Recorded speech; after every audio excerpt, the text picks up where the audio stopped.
Good morning students, welcome to ACS Pathshala. I hope you are doing well.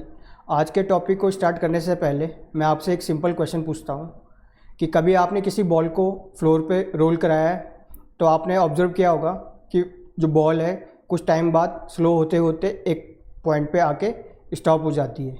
तो ऐसा क्या हुआ कि बॉल स्टॉप हो गई, तो वहाँ पे एक फोर्स काम किया जिसको हम कहते हैं फ्रिक्शन, और इसी के बारे में हम आज पढ़ने वाले हैं। तो फ्रिक्शन एक काइंड ऑफ फोर्स होता है जो मोशन को अपोज करता है। जब दो सरफेस एक दूसरे को टच करते हैं तो फ्रिक्शन लगता है। सिंपल वर्ड में बोलूं तो फ्रिक्शन मूविंग ऑब्जेक्ट को स्लो डाउन करने की कोशिश करता है। इसमें इंपॉर्टेंट पॉइंट याद रखिए, इसको मैं मार्क डाउन कर लेता हूँ। इंपॉर्टेंट पॉइंट याद रखिए, जो फ्रिक्शन है वो हमेशा अपोजिट डायरेक्शन में होगा मूवमेंट के। ये इंपॉर्टेंट है, इसको आप याद रखिएगा। अब क्वेश्चन आता है कि फ्रिक्शन का कारण क्या है, तो इसके बारे में बात कर लेते हैं।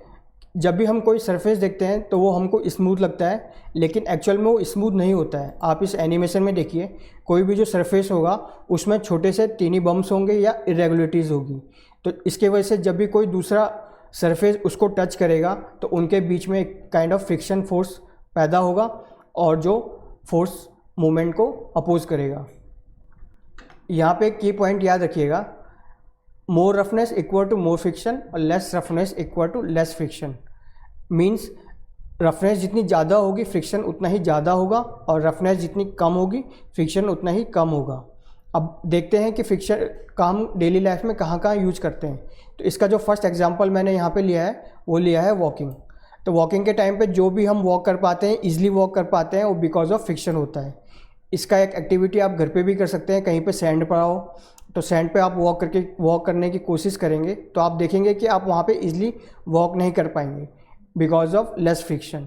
वैसे ही आप राइटिंग है, आप रफ पेपर पे इजीली लिख पाते हैं कंपेयर टू प्लेन सरफेस। आप किसी ग्लास पे लिखने की कोशिश कीजिएगा तो वहाँ पे आप लिख नहीं पाएंगे, क्योंकि वहाँ पे क्या होगा, फ्रिक्शन बहुत कम होगा। तो फ्रिक्शन दो पॉइंट के बीच में होता है, पेंसिल और सरफेस के बीच में। तो जितना ज़्यादा रफ सरफेस होगा उतना ईजिली आप लिख पाएंगे। वैसे ही व्हीकल मूवमेंट हो गया, टायर की ग्रिप होती है और जो रोड होती है इसके बीच में जो ग्रिप होता है उसकी वजह से जो व्हीकल है मूव कर पाते हैं। मैच बॉक्स हो गया, मैच बॉक्स और मैच स्टिक के बीच में फ्रिक्शन होता है। फ्रिक्शन की वजह से जो हीट प्रोड्यूस होती है और हीट प्रोड्यूस की वजह से जो मैच स्टिक है वो लाइट कर पाती है। अब टाइप्स ऑफ फ्रिक्शन के बारे में पढ़ लेते हैं। टाइप्स ऑफ फ्रिक्शन तीन तरीके का होता है, static friction, sliding friction and rolling friction. यहाँ पे मैंने स्लाइड्स में एनिमेशन के थ्रू आपको दिखाया है कि स्टैटिक फ्रिक्शन क्या होता है। जब कोई हैवी ऑब्जेक्ट होता है वो अपनी जगह पे रेस्ट पोजीशन में होता है और हम उस पर कोई फोर्स लगाते हैं तो उस टाइम पर स्टैटिक फ्रिक्शन वर्क करता है। फिर दूसरा है स्लाइडिंग फ्रिक्शन। स्लाइडिंग फ्रिक्शन वो फ्रिक्शन होता है जब आप किसी बुक को स्लाइड कराते हैं किसी प्लेन सरफेस में, यहाँ पे मैंने एनिमेशन में दिखाया भी है। और तीसरा है रोलिंग फ्रिक्शन। रोलिंग फ्रिक्शन तब एक्ट करता है जब कोई बॉल किसी सरफेस पे रोल करती है।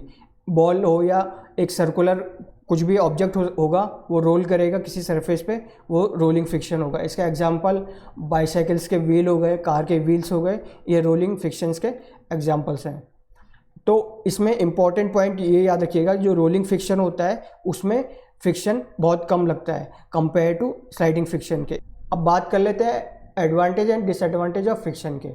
तो मैंने सिंपल यहाँ पे कुछ एडवांटेज और डिसएडवांटेज को मेंशन किया है, इनको एक एक करके देख लेते हैं। फ्रिक्शन हमें वॉक करने में हेल्प करता है बिना स्लिप हुए। और फिर दूसरा जो एग्जांपल है कि इसकी वजह से हम पेपर पे लिख पाते हैं। फिर जो थर्ड है, व्हीकल मूव कर पाता है ड्यू टू फ्रिक्शन। अगर फ्रिक्शन नहीं होगा, फ्रिक्शन या लेस फ्रिक्शन होगा तो हम क्या हो जाएंगे, स्लिप हो जाएंगे। इसका एग्जांपल आपने देखा होगा, कहीं पे एक ऑयली सरफेस है और वहाँ पे बाईसाइकिल अगर राइड हो रही है तो वो बाईसाइकिल वहाँ पे स्किड हो जाएगी ड्यू टू लेस फ्रिक्शन। तो जितना फ्रिक्शन अच्छा होगा उतना ही हम क्या कर पाएंगे, बाइक को ईजिली राइड कर पाएंगे।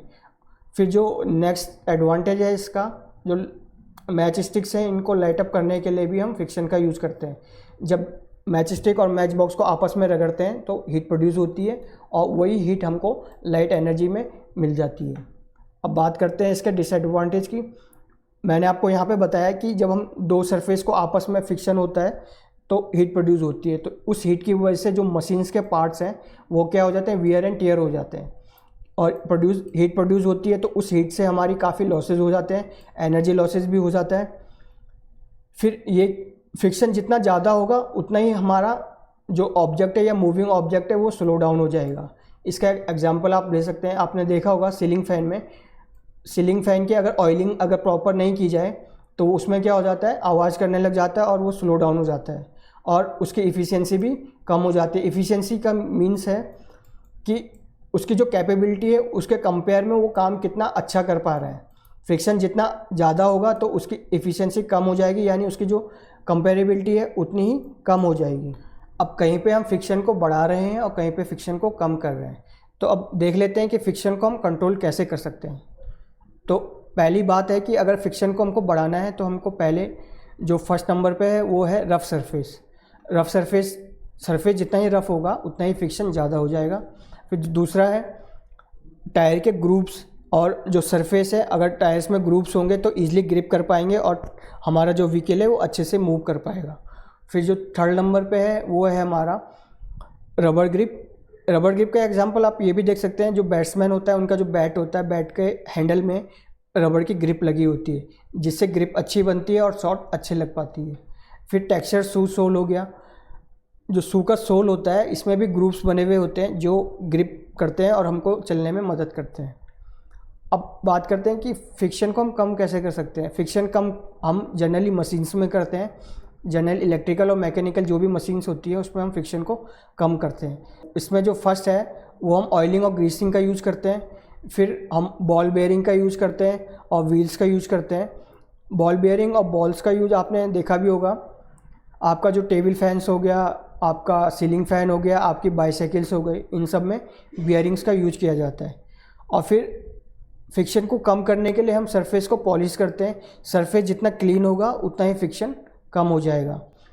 फिर आप एक एक्टिविटी से भी समझ सकते हैं, अगर आप अपने हैंड्स को रब करेंगे तो जितने ज़्यादा आप फास्ट रब करेंगे आपको हीट महसूस होगी, तो वो फ्रिक्शन ही है। तो आज हमने फ्रिक्शन के बारे में सीखा, फ्रिक्शन क्या होता है, क्यों होता है, फ्रिक्शन के टाइप्स के बारे में पढ़ा, फ्रिक्शन के एडवांटेज एंड डिसएडवांटेज पढ़े और लास्ट में हमने देखा कि फ्रिक्शन को कैसे कंट्रोल किया जा सकता है। तो आज के लिए इतना ही। अगर आपको हमारा कॉन्सेप्ट समझ आया है, अच्छा लगा है, तो आप हमको फॉलो कर सकते हैं इन प्लेटफॉर्म में। Thank you very much.